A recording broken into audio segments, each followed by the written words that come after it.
Welcome to Ask An Ecologist. Our local helicopter just started flying overhead. Hello. Okay, that was a good start. I'm Suzanne Simpson. I'm the Land Stewardship Director at Bayou Land Conservancy. Welcome back to my patio.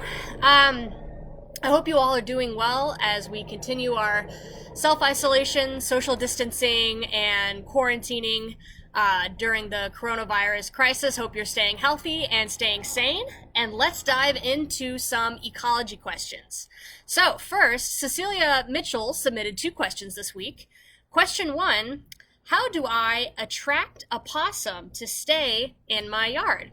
Well, Cecilia, I applaud your attitude towards possums, even though sometimes they have a reputation for being aggressive because they'll bare their teeth whenever they feel threatened.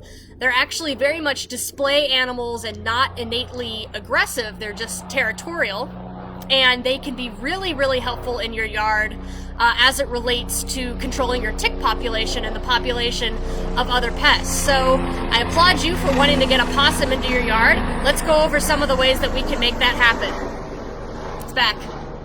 Number 1, the easiest way is also the way that I wouldn't recommend, and that is to put out cat food or something like that in order to attract a possum to your yard.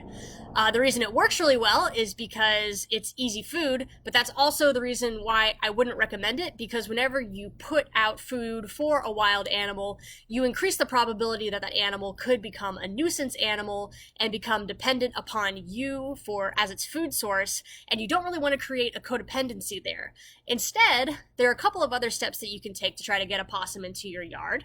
Number 1 is you can create a possum box, which is a lot like a bird box, except it has a larger hole as to open up. It's like 5 inches wide as opposed to a bird box that you'll see like 2 to 3 inches in diameter. So you can create a possum box. There are a lot of models on the internet that you can go by, and put it 6 to 10 feet on top of a tree.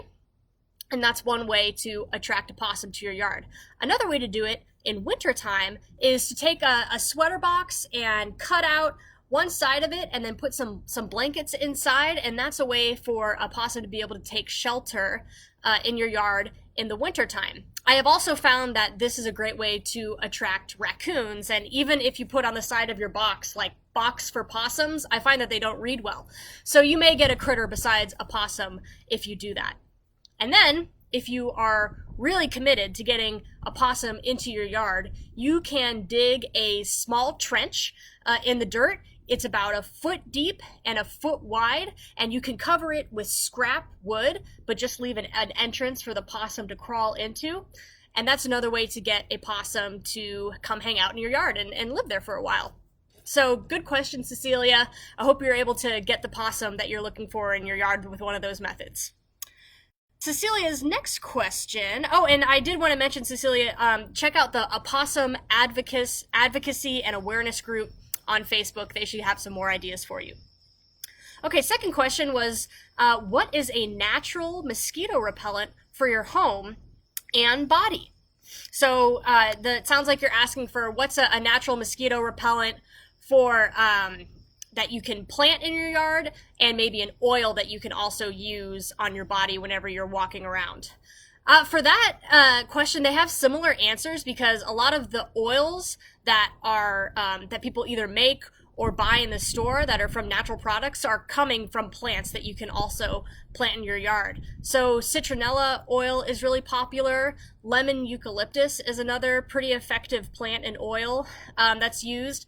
Lemongrass is another one. Basil is a plant that's often planted as a way to repel mosquitoes. We do have a native plant that you can also try out, and that is the American beautyberry. It's a shrub, and both the berries and the leaves can be crushed and used as a natural mosquito repellent around your yard or in the field if you're going out hiking. I found that you need quite a lot of it to stave off the density of mosquitoes that we have. For that reason, I usually have to use the nuclear weaponry, as it were, in terms of mosquito repellents whenever I'm walking around, just because of the density in the bottomlands that we have during our summers, and sometimes I even need mosquito netting. But those are some options that you can try if you're looking for an all-natural way to repel mosquitoes. Thanks for the questions.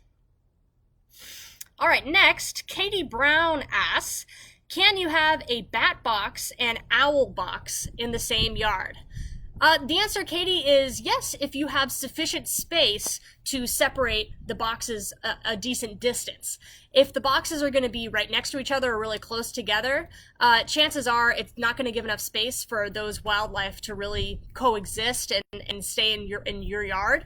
But if you have a larger yard and you can put maybe a bat box on one side, an owl box on the other side, then you have a chance of having both of those boxes occupied. In my experience, I have found bats to be a little bit pickier than owls. So you may find that if it's not quite enough space, your owl box remains occupied and your bat box is unoccupied.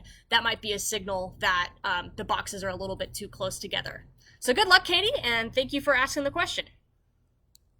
All right, so a discussion that I wanted to have today is the importance of having some native plants in your yard.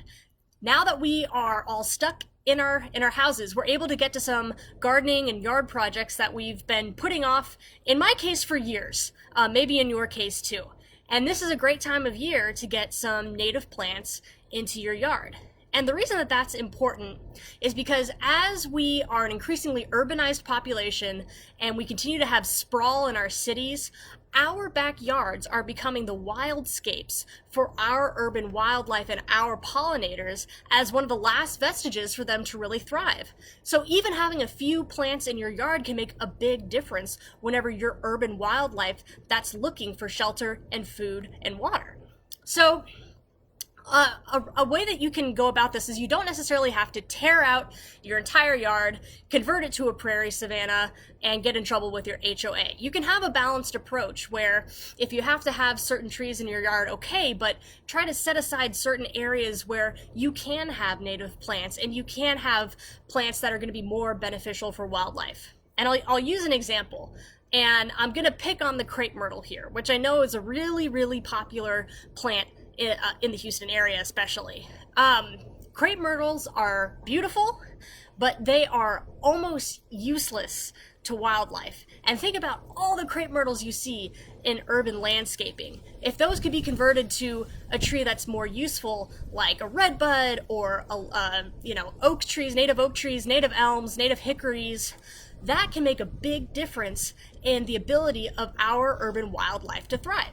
So I hope you will consider that when you're taking on your yard projects, is to incorporate natives into your planting list. And a great way to get native plants, if you're looking for some new ones, is to check out the Houston Arboretum's plant sale that they are having this Friday and Saturday, so April 3rd and April 4th, starting at 9 a.m. The plant sale is going to be online, and check out their website for details. It's a great way to get native plants into your yard.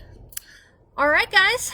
Thank you so much for your questions. I really look forward to doing this next week. I hope you guys are enjoying it. I'm certainly enjoying hearing from you and getting your feedback, and we'll talk to you next time.